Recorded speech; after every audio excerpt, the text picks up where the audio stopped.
You guys know him. You guys love him. I'm not going to take any more time. Let's bring him up. The one and only Corey Taylor. Slipknot. There we are. Woo. All right. This is weird. It's like we just won like the fucking NBA finals or some shit. Yeah. Yeah, you know, I just want to thank my team, the coach. Give it up to God. Yeah. My favorite one is we were trying to come together, but we was divided. Yeah. I want to study these post-game things so I can like do more of it. Right? Exactly. It's so good. You know, this is so much fun. I know you're a big horror fan. Oh, absolutely. And so just being able to be among the horror fans and meet them, but also you get to meet some of the people that you love watching too, Oh, right? dude, I've been cheesing out. Like, at like every con, I meet somebody else that I really wanted to meet. Like, I got to hang out with Danny Trejo yesterday and shit my pants. Like, it was so fucking rad, man. Like, and I was taking a picture. I was just like, it's fucking machete. Yeah. So yeah, I get just as fucking weird as everybody does, man. Yeah. But that's the beauty of this thing, is that it breaks down the barrier between fan and art, and you're able to really kind of embrace just how cool we all are, man, and just hang out and have a good time together, right? Yeah, absolutely. And you were actually here before, and we were talking about getting to meet Linda Hamilton. And Yeah. Oh my God. Okay. So back when I smoked, I was outside having a cigarette, and Linda Hamilton came up and was like, "Can I get a cigarette?" And I was like, "Ah!" And I was like, "Yes, you can have anything you want, Sarah Connor." And then we took a picture together, and I still have it on my phone, man. It was 7 years ago. Yeah. Fucking crazy. It's wild how time elapses. Let me just warn you now, I'm going to swear a lot. So just get that. If there's a jar, Any we'll just children? start dropping quarters in it, and we'll feed the homeless. That's how There we much. go. That's how much is going to happen. I apologize. I love it. Well, we're going to get to questions here in a second, but first of all, I know that people are excited because you debuted a new mask in Rocklahoma. I did, yeah. You guys see that? Ah, my goodness. That's Thank always you. fun. That's always fun. Like, how much input do you get on those? I spent 3 months designing that specifically. Wow. Yeah, and because I mean, the last one was cool, but it wasn't exactly what I wanted to do. So this time around, it's like I started early. I actually started designing this before the end of the "We Are Not Your Kind" cycle, just to make sure that I was ahead of the game and making sure I could dial in all the details and whatnot. And I actually did it with a young man named Connor DeLess, who is super cool, and he flew out.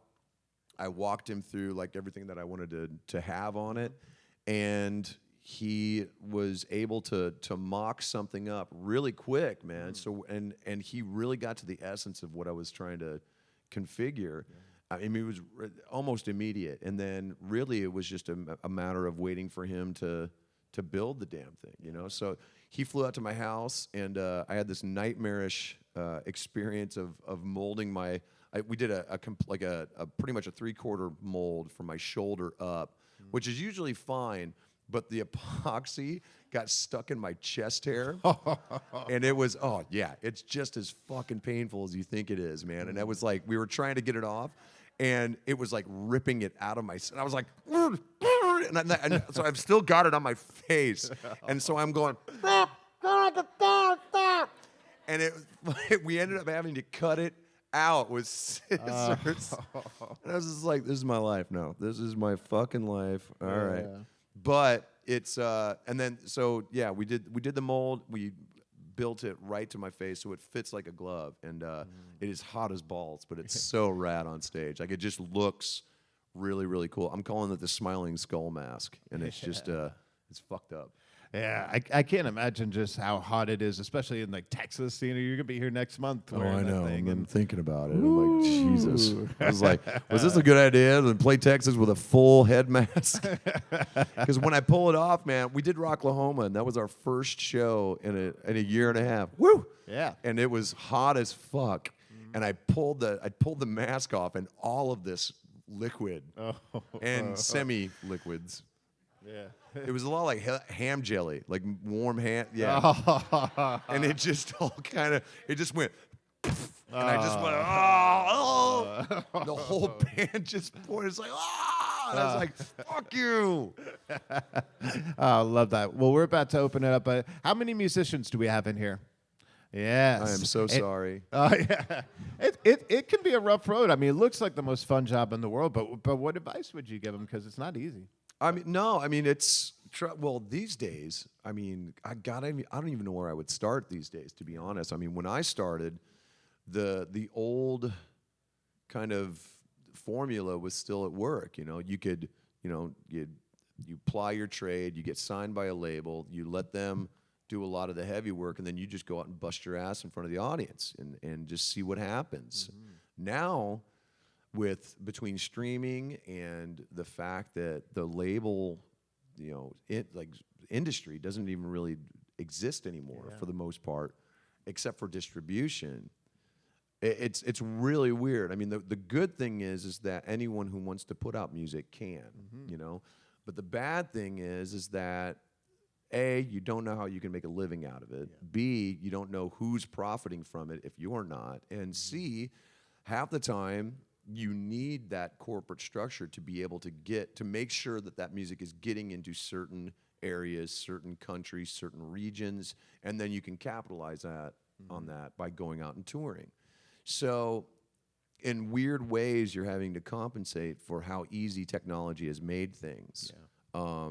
And that's honestly a reflection of how a lot of music is made these days. So knowing how to do it the old school way, I think, improves not the quality, but just improves your chances of being able to go out and actually make a career out of it. Yeah. So to me, yes, lean into the technology and let it, use it to your advantage, but as one musician to another, and somebody who's been doing it since I was 13 years old, learn how to do it for real, learn how to do it in front of an audience, and learn how to do it so that that's all you have to do. And find ways to do it. Work with people you trust, and, you'll never work a day in your life. That's about it. Yeah, love that. All right, so who wants to be the brave first one to ask the first question? Who's got it? Right here in front. There we go.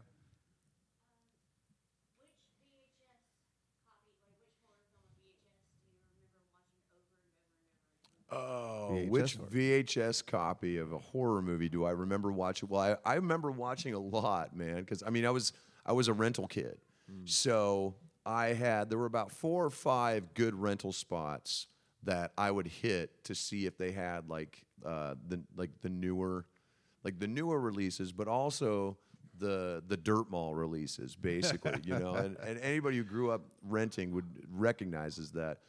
I remember buying renting full box sets of Godzilla and just spending all weekend watching Godzilla bootlegs and just loving it, But it was before the footage got cleaned up, and it was a lot of pan and scan.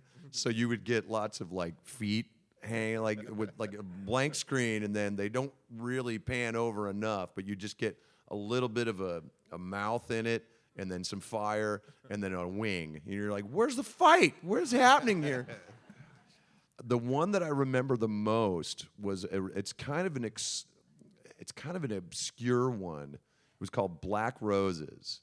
And you remember that one? It's well, awesome is a very relative term. It was, the soundtrack was pretty rad, but it was all about this satanic metal band starting their tour ostensibly in this little small town, and slowly but surely they just started possessing all of these weird kids, right? Lizzie Borden was on the soundtrack, but then the originals that the band were playing were so fucking weird that you were just like, what? Like, nobody would listen to this shit. Carmine Appice was the drummer in the fake band, right? But I have no idea where the lead singer was. And depending on the part in the movie, you didn't know how long his hair was. Because sometimes it would be short, but then he'd have this weird 85 mullet going on. And I was just so confused, going, what am I watching? And why did I pay money for this?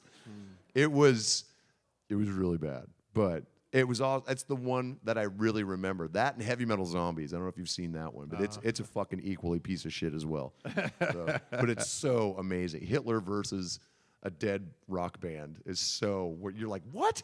Out of nowhere, Hitler. What? Yeah. It's weird. I love that. Yes, right in front of here. Who would win in a fight, Freddy Freddy Krueger or Wolverine? or Wolverine? Oh man, there's so many factors that you have to. I mean, because think about it. I mean, ostensibly, Freddy is immortal, unless you've got some, hellish dog piss to bring him back, And anybody's seen 5, you know what I'm talking about. Or that was 4. I guess. I mean, they both just basically just fuck each other up for eternity, because what's that? There would be a lot of swearing. There'd be a lot of carving up. But there'd also be a lot of regeneration, and depending on, but Wolverine, does he dream? I mean, he kind of does. Yeah, he keeps dreaming about Weapon X. We're thinking about this way too much. I feel like I'm in the back table at a Perkins with the bottomless cups of coffee, and it's like, no, you don't understand. Clearly, he's going to regenerate, but then he's going to come back, and he's going to pretend that he's the Colonel. No, Perkins. I think we settled it pretty well. Love Anybody it. Right back else here, sir. with the important, hard-hitting questions. Oh, everybody, man, and it absolutely did. I mean, the beautiful thing about the Deckard fucking mask is that it's so off-putting. It looks like someone took scar tissue and just kind of pulled it this way, and then the button eyes. I'm like, how the fuck does he see in it? Well, I'll tell you, he doesn't. Because recreating that was a motherfucker on this mask, man. And the thing is that I can actually see there's nothing covering it, but your peripherals are fucked. Like so now you're Batman 89. All you can do is this. And then being on a Slipknot stage, I mean, you might as well just be playing football blindfolded, Like you don't know where the spear's gonna come from. You don't know when Clown's gonna get all fucking weird with his kung fu bat and then smash you in the face. So I'm literally having to go, fuck. Okay, it's like.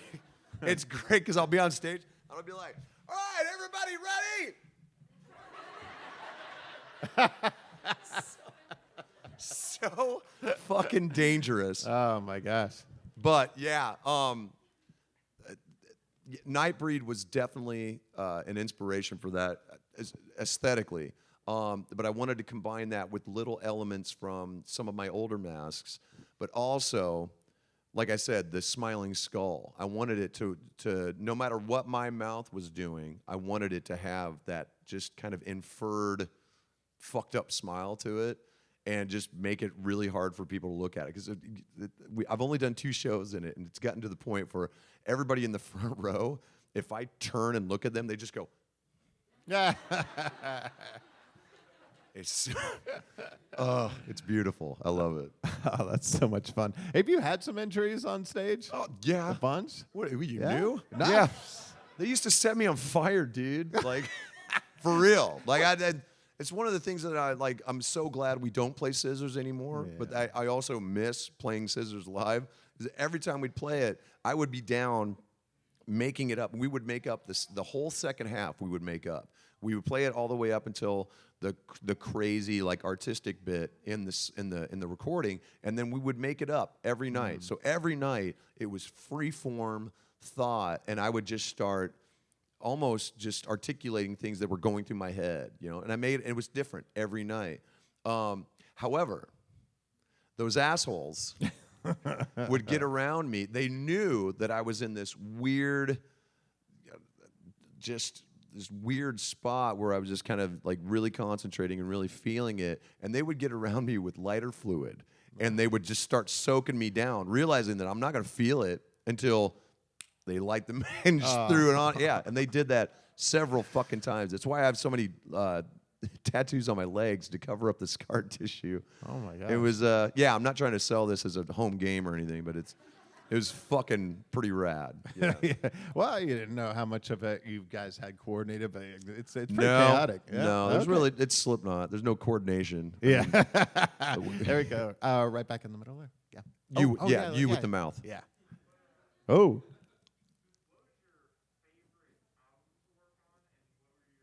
Favorite album. Oh man, it's weird because every album kind of has its own identity, and every album has its own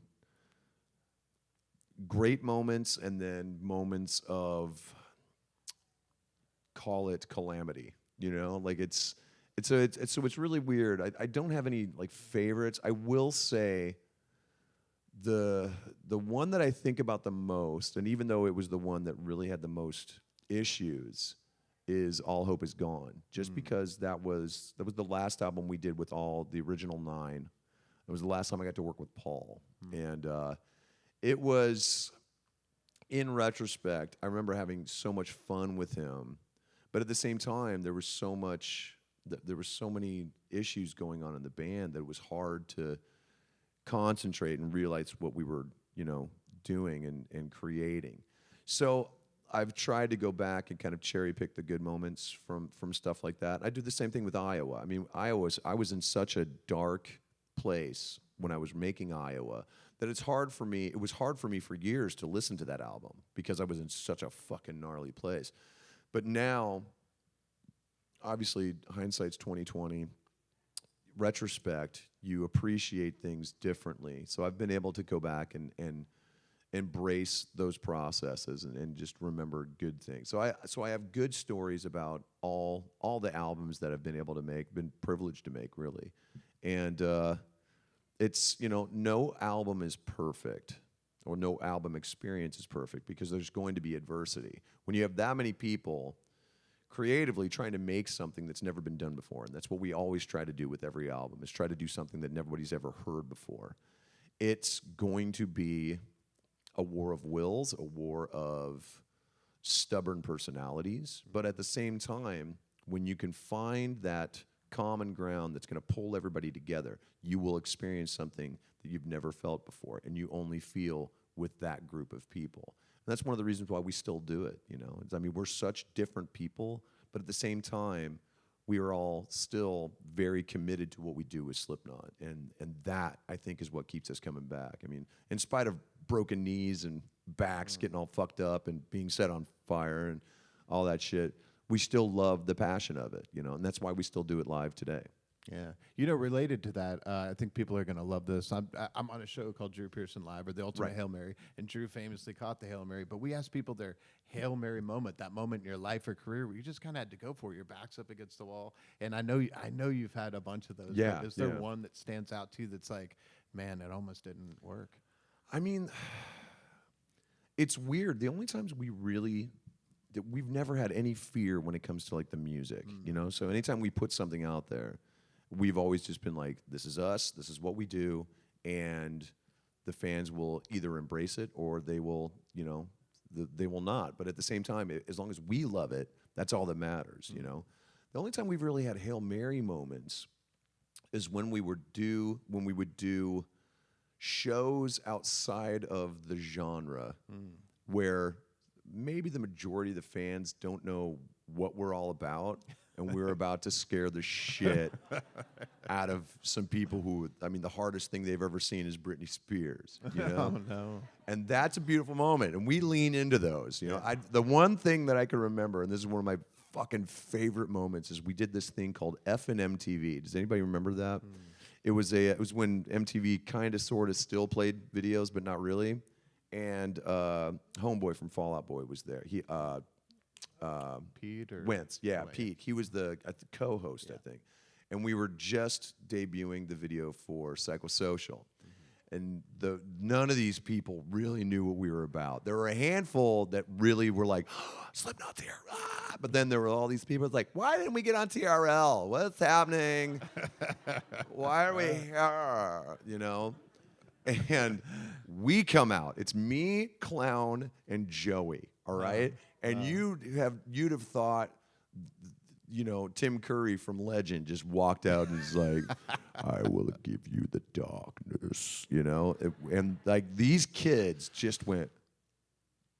And then Clown, the fucking asshole, he just starts walking around them with his bat. He's got his bat. Oh, He's just no. scaring the shit out of these poor kids. It was beautiful. And I am gut laughing. I'm losing my mind. And even Pete is just watching this going, dude, he's really fucking with him. And I was like, oh, just watch this. And Clown, he just stopped, and he would just stop, and he's patting his hand like this, and then all of a sudden he'd just go. And it was the leather one. So it had the stitching, and so you can't really see his eyes. And these kids were just, and they cut to it after the video. They cut to this group of girls, and they were all just like clinging to each other, like, ah!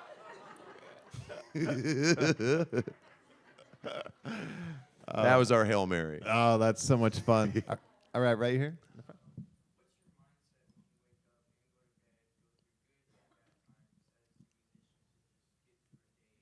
The mindset.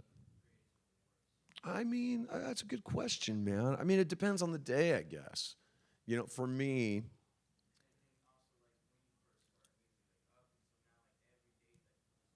well, I mean, you have two very distinct eras of my life, boozed and sober.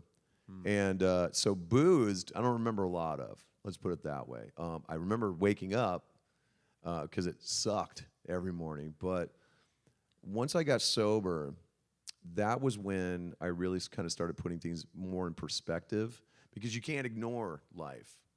You can't ignore the things that you have to deal with, not only in yourself, but with the people who you call friends, who say they're your friends, the people who you are in a relationship with. There's no way to ignore these things anymore. You have to take responsibility for your life. When you drink the way I was. I'm not saying all drinkers are like that. I'm saying as an addict, you either are just addicted to the feeling, or you're addicted to ignoring it. You know what I'm saying? And that's kind of where I was at. I was addicted to ignoring real life. And once I put that away, I had really got a handle on my life. It was more about taking a very good look at where I was in my life and who was in my life and who I wanted to be, and realizing that in a lot of ways, who I wanted to be didn't match up with who I was when I was fucked up, man. And it takes a long time to get back to a place where you can feel confident. You have to forgive yourself for some shit that you've done, to people who you were friends with, to people who were just in your life, to the way you've treated people who you're in a band with. It comes down to, I don't want to say making amends, because I'm not in the program, but making peace and trying to add some mea culpa to your life. Let's put it that way. And it's been almost 12 years now that I've been sober. So for me, well, thank you. Yeah.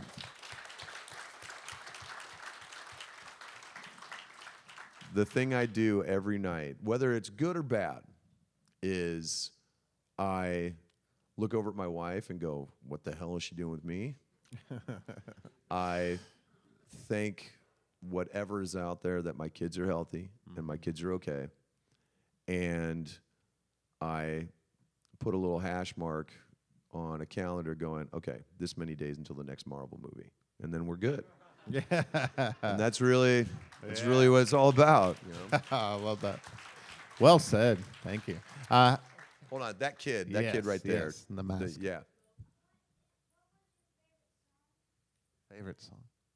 To play?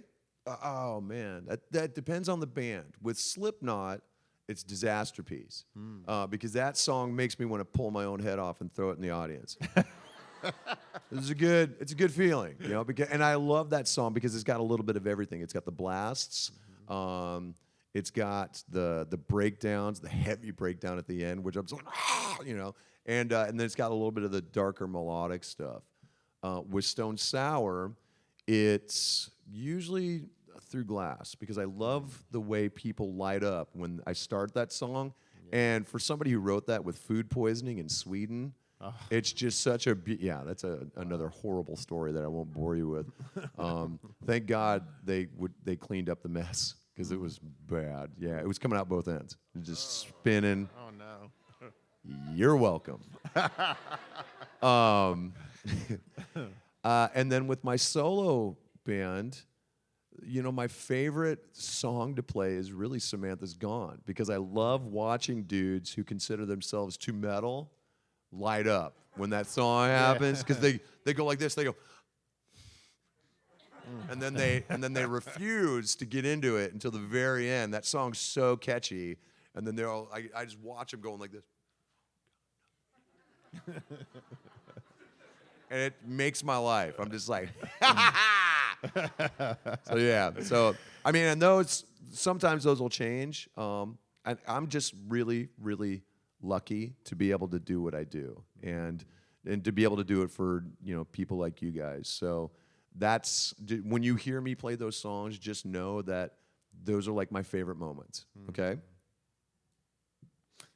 So cool. Let's go. I love that. Yeah. You.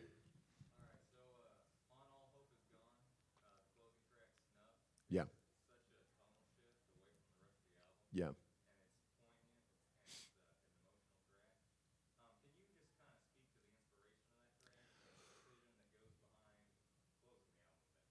That was, well, technically we didn't close it with that track. We did, the title track actually closed it out. Originally we were going to do that, but then we ended up writing the title track after and recording it pretty quick, and it just had such a great vibe to it that it was just like, you know what, let's end the album with this one. This feels better, you know. Snuff is one of those tunes, and I get into arguments with fans all the time about this. Everybody's just like, oh, it's just a leftover Stone Sour song. It's like, no, I wrote that for Slipknot.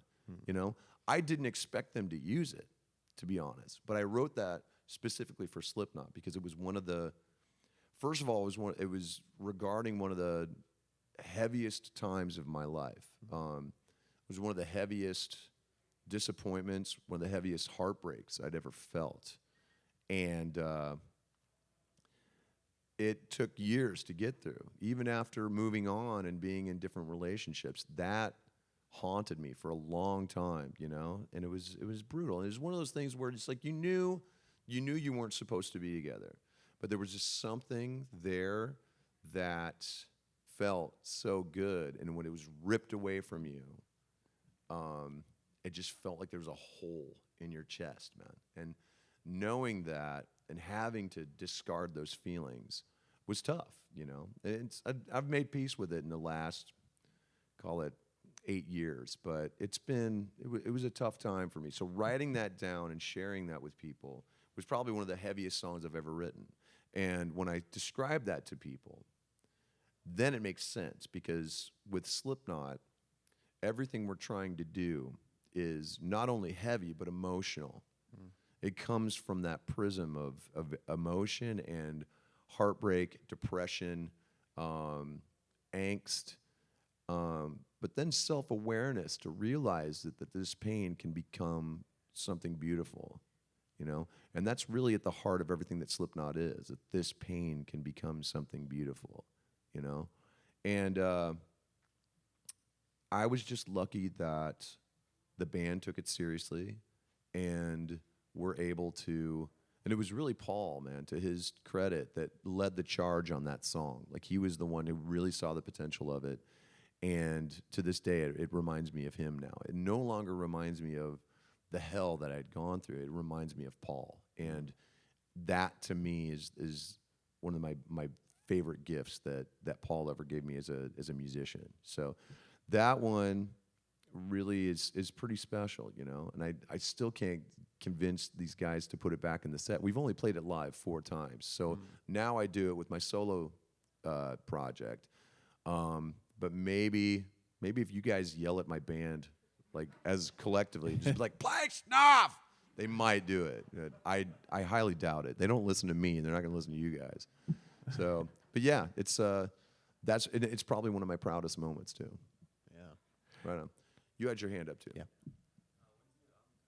New album. The new album is almost done, actually. Slipknot wise, is almost done. I will say we're probably, and I'm not going to give too much away, but we will probably be dropping something new soon. And as far as the album goes, it probably won't come out until next year, probably the first quarter, which will be either January to March, somewhere in there. So hopefully it'll be in there. But I will say it's fucking rad. It's so good. And it's been a long time since I've been this excited about a Slipknot album, but I think you guys are gonna fucking shit. It's really, really good. So That sounds let's awesome. see. Look, yeah. There was somebody over here that I saw earlier. There was somebody over here that I saw. You. There. Yeah.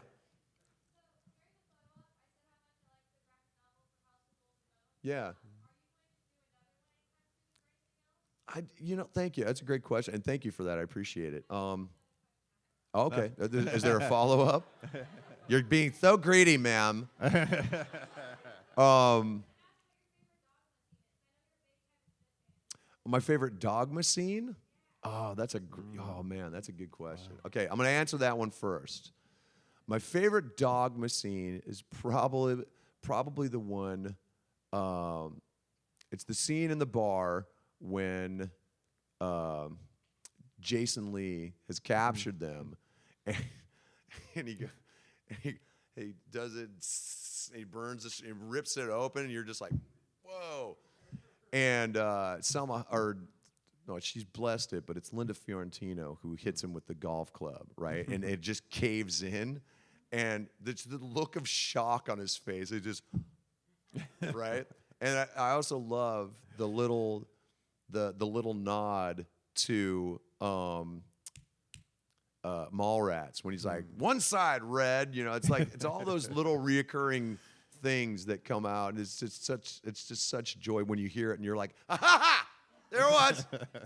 So yeah, that's probably my favorite scene from Dogma. 'Cause, I mean, it's just overall just such a fucking rad movie, and it sucks that he can't do a reissue on that one because the rights for that specific movie are owned by somebody else. So probably because he's going to jail for 10 to 24 years. Yeah. That's what happens when you diddle. Okay, and now the first question. I'm not really thinking about doing another comic soon. Actually, I just did a short story for Anthrax's anniversary edition of Among the Living, where they had a bunch of their friends write a story out for one of the specific songs, and I got to do Skeletons in the Closet. So I did a little kind of gnarly supernatural serial killer thing for that, which was rad. And I got to work with an artist named Mon, who is really cool, very, very stylized and very dark. And it really came together very, very cool. So if you haven't checked it out, I encourage you to check it out. It's really rad. If you're an Anthrax fan especially, it's such a great homage to that album, and it's just really cool. And Scott got to work with the original writers for Judge Dredd, and he was so fucking stoked on that. He was just like, I got the original artist guy, and I'm like, yes, dude. Yeah, sorry. We were like cheesing out on that shit. But I haven't really thought about doing a comic in a while, just because, honestly, and I have so much respect for them now because it's such an arduous process, man. It took, I was working on those comics while I was on the road, and it was everything I could not to lose my fucking mind because it's just so much work, But if I ever get the idea, possibly, I feel like I fulfilled that dream by doing that story arc and getting to work with the other artists that I got to work with. So, well, thank you very much. How dare you, madam?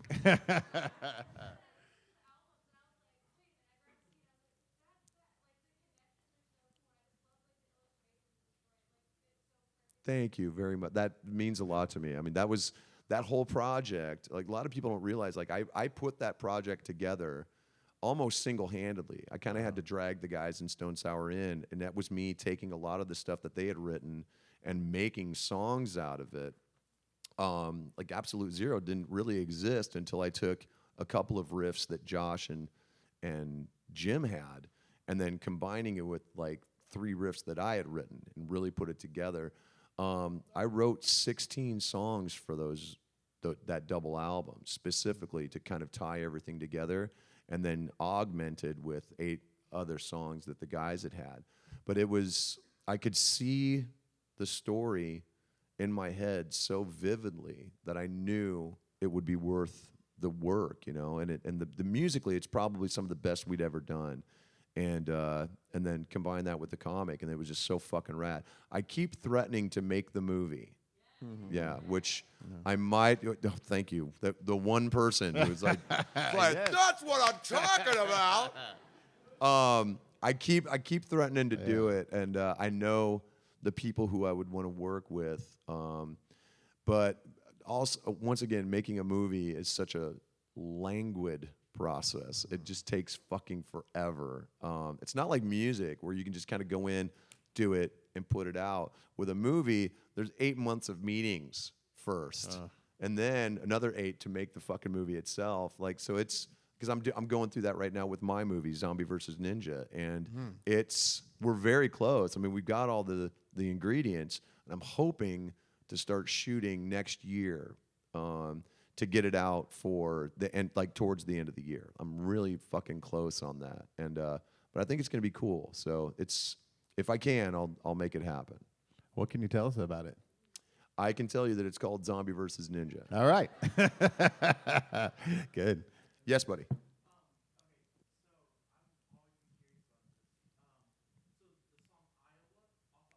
Oh boy. Here we go.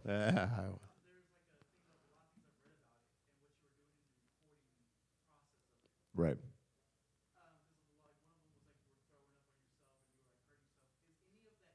Oh yeah, all of it. Yeah, I not only was throwing up on myself, I was cutting myself up with broken glass. I was naked, which at the time was not something you wanted to look at. I was about 80 pounds heavier, and I was wasted. So I'm just like, ugh. I look like Beetlejuice if you've been stung by a bee. You know, so my hair was all fucking crazy.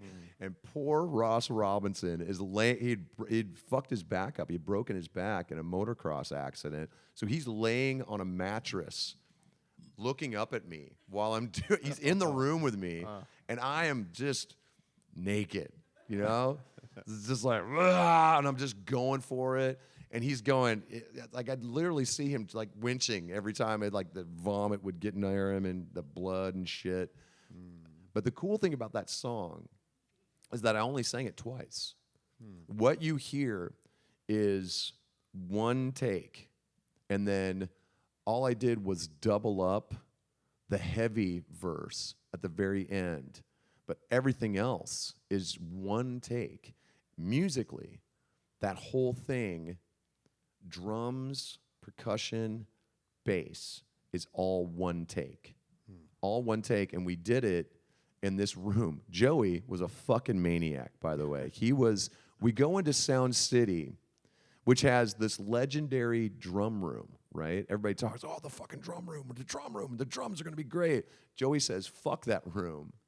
And he moves into the tiniest fucking room on the planet. Like, we couldn't even really get his drum set in there. And this is why the drums sound the way they do on that album. Like, you can hear the fucking wood in the drums in that. You can just fucking, you can hear his arm moving through the air on that album. It just sounds so thick, you know? And I think it's because he recorded in those tight quarters, so there was nowhere for the sound to go except to reverberate off these tiny walls and then back into the fucking mics, man. So when we did Iowa, we moved all of us into that room. There's barely enough room for that drum set to begin with, but now here's Clown and here's Fane with their sets, right? I'm standing with the mic, like, right in front of Joey, just staring at him in the eyes. And then all of the string players are behind us, right?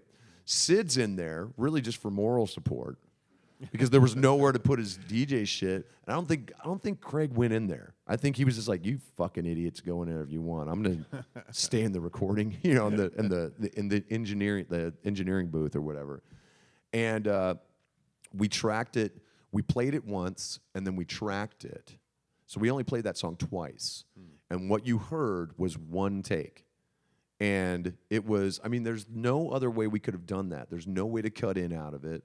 There was the only way to grab the vibe of that tune. And I mean, you can hear me screaming in the drum mics. Like, that's not me on the main mics. You can hear me screaming in the drum mics. And it's so, you can hear me throwing up on his set too as well. Like, just going for it, you know? That's such a special tune. You know, it's really an art piece. You know, everybody keeps asking us, like, play it live. I'm like, what are you, fucking nuts? Like, why? So you can go to sleep? I mean, it's just not, it's not a slammer, you know? That's a song you listen to and you drone to, you know? That's a song, it's the perfect ending for that album because it's such a dark, dark journey. And then you get to this song and you're just like, oh, Christ, okay, here we go. And it's there, you know? So yes, everything you've heard is true, sadly. And I apologize to Ross every time I see him. I was like, I'm so sorry you had to look at that and smell it. It was brutal. What is that set list looking like now? Because you're coming back. We should tell you guys you got to come see October next month. 30th. Yep. Yeah.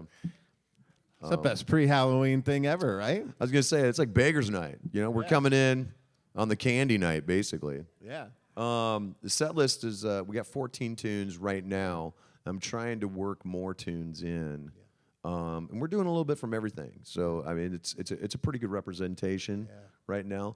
But we're also old. So we're just like, okay, listen, let's just ease into this shit, okay? Don't throw 22 songs at us and think we're going to be able to kill it like we're 25. So we're, we got, there's 14 tunes on the set list right now. I'm going to try and get another 4 on there by the time we get to Dallas. So it should be nice and balanced. And by then, man, we'll be fucking bulletproof. It'll be rad. So nice, love it. Let's go with the glove right there. Yeah, or you. a little hand.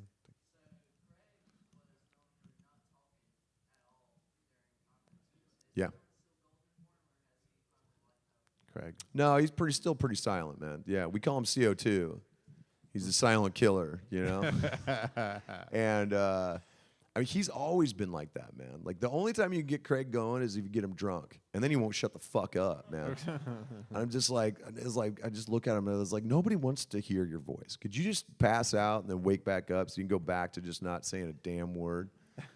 But it's kind of cool, man. Like, I realized the other day that he and I have known each other for 30 years. Wow. You know, which is crazy, man. Because I knew him when him and Joey had Modifidius, which is their first band.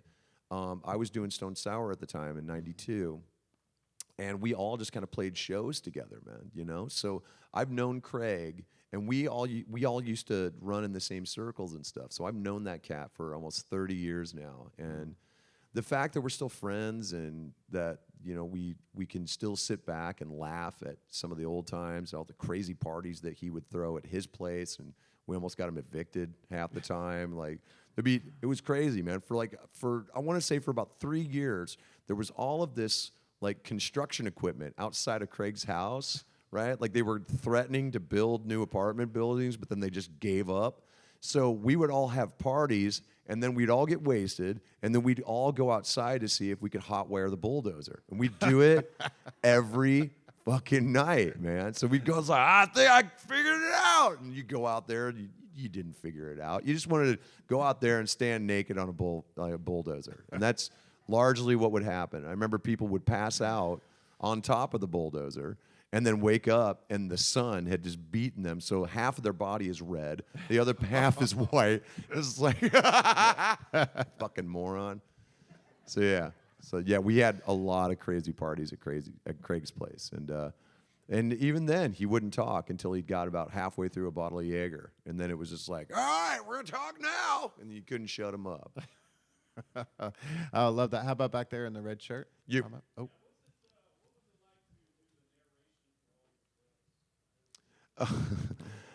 For people who don't know, I've done the audio for all of my books, and I will tell you, it's the fucking most boring shit. And that's coming from the dude who wrote the books, okay?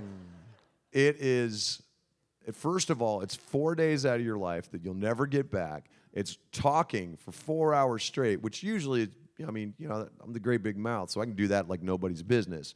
However, it also taught me that I suck at writing sentences because then I would start reading and then I'd fuck up. And dude, I kept having to backtrack and shit. My first book, I never wanted to write again after I fucking did the audiobook. I was just like, I am the worst fucking writer on the planet. What the fuck? I'd have like whole sentences that were like a paragraph long, and then I'm trying to read it in a way that sounds cohesive, and I'm just like, I'm an idiot. What the fuck, man?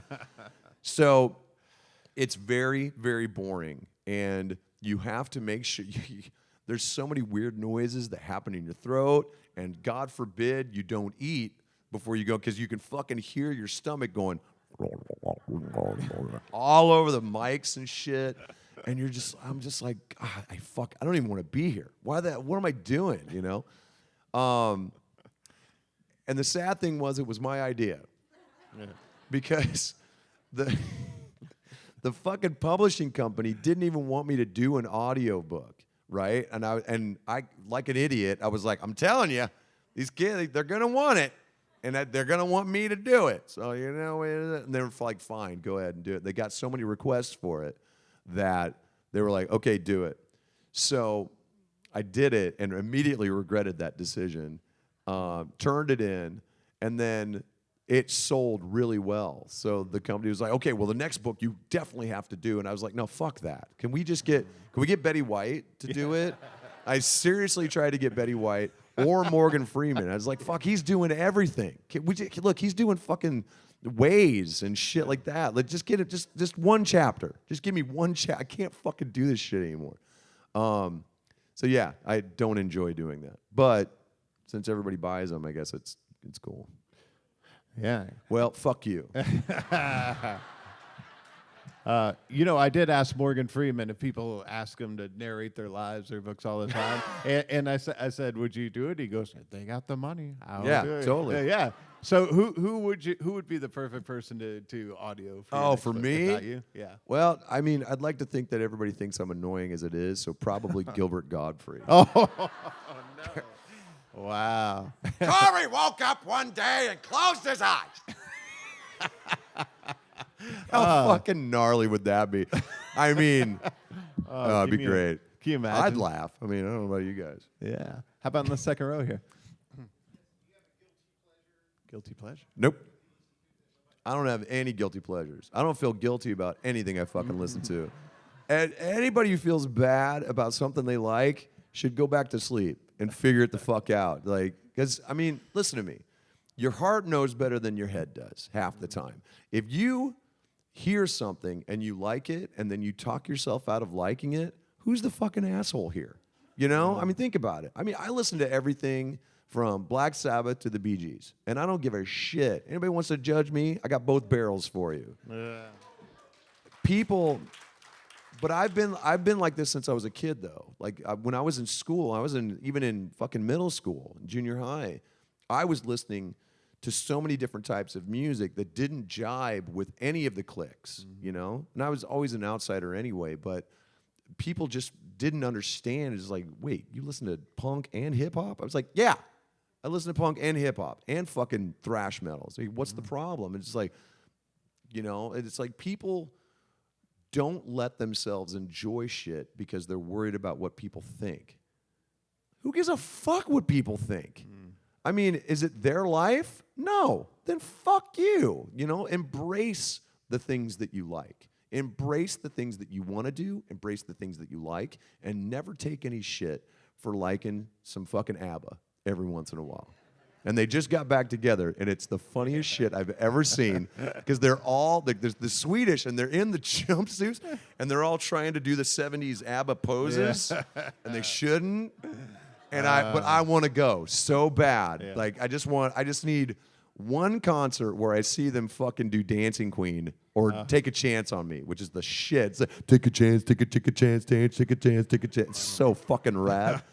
I love it, man. I will go and see that shit for the rest of my life because I still love music and I love all forms of it. Yeah. So yeah. Love it. We got time for a few more, and then we got to wrap it up. I want to go back here because Yeah. we haven't really talked Yeah, to with the hairdo. Yes, you. Oh man, I don't think I have one. Nah, we haven't put anything out that I've been embarrassed by yet. You know, I mean, I'm sure there's some people who would be like, "Pump the brakes, kid." I got a list here that you shouldn't have fucking put out. But at the same time, man, I mean, you can't regret anything you put out there. You know, for me, I mean, we tend to kind of lead by our heart anyway. So if there are tunes where, I mean, you guys should hear the shit that we don't put out.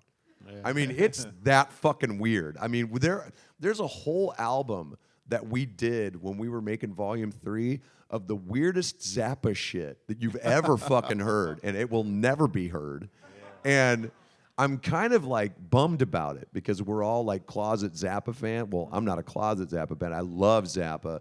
And it's so fucking random and weird and quirky. I did a whole fucking song with this weird vocal effect that sounds like Weens pushing little daisies. No. And it's so fucking dark, dude.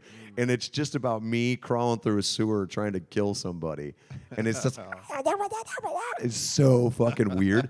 And I was like, we got to put this out. And Clown was just like, Taylor, what the fuck are you talking about? I was like, come on, dude. This would be amazing. Yeah.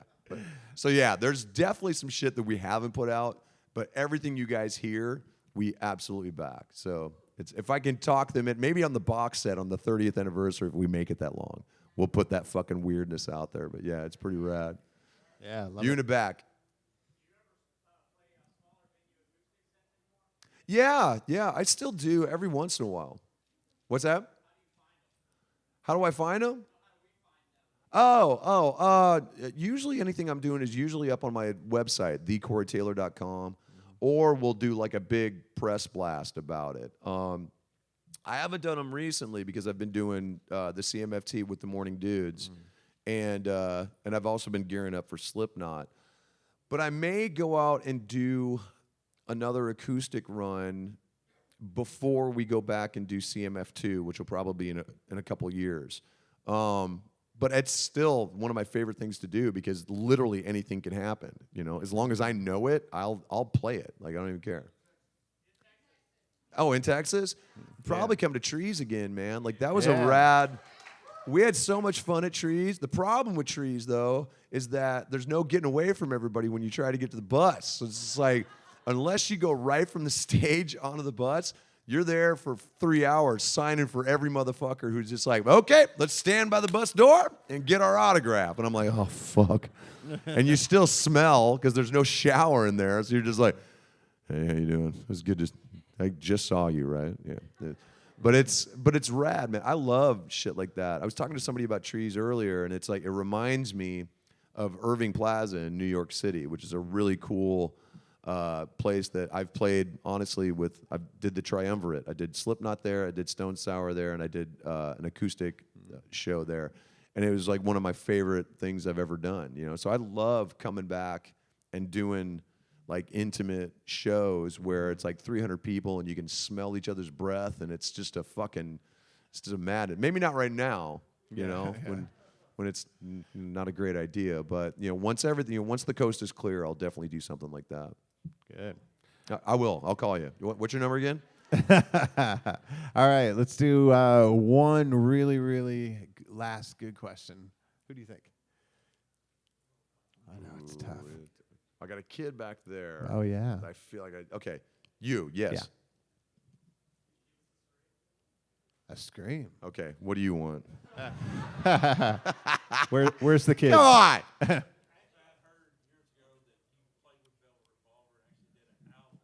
Yeah. Yeah.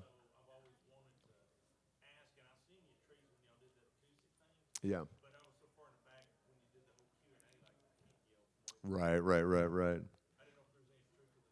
Yeah, man, it was very close to happening. For those of you who don't know, I was almost honestly, before Scott died, I was almost the replacement for him in Velvet Revolver. But it never came to fruition. And we actually demoed about 10 tunes. that I didn't really get a chance to kind of hone in and work on and really dial in because they were demos and everything. But we had great chemistry, man. I think there were other things going on in the band that lent itself to nothing happening with that band anymore. I think Slash was looking to do his solo thing, and I think it was right when they were starting to talk about putting GNR back together. And so I think that's one of the reasons why it never happened. But it was rad, man. I got to jam with Slash and Duff and Matt and Dave. It was pretty cool, man. Like, if we ever put it out, I would want to redo my stuff because it was literally one pass, and I didn't, it's fucking notey, and I'm just super stoked, and like, I was like, I'm recording with these guys. It was such a fanboy fucking moment. Like, you feel like you won a contest or something, But it was rad, man. So maybe someday, we'll see. Yeah. They're not out there. They've never been released. They could, yeah, but they're not out there. It's if it does come out, I'll go in and be like, point of order, I'm fixing this because this all sucks, and then we'll hear it. So. That's so cool. We'd love to hear that. Well, this has been so cool to have you here. Now, one thing we've been doing at the end of the panel, let's get up and do a selfie with everybody in the background. Then you guys can tag yourself in it or whatever. Yeah, we can do that. And then we're going to do a big round of applause and send them out the right way. Okay, ready? Everybody in.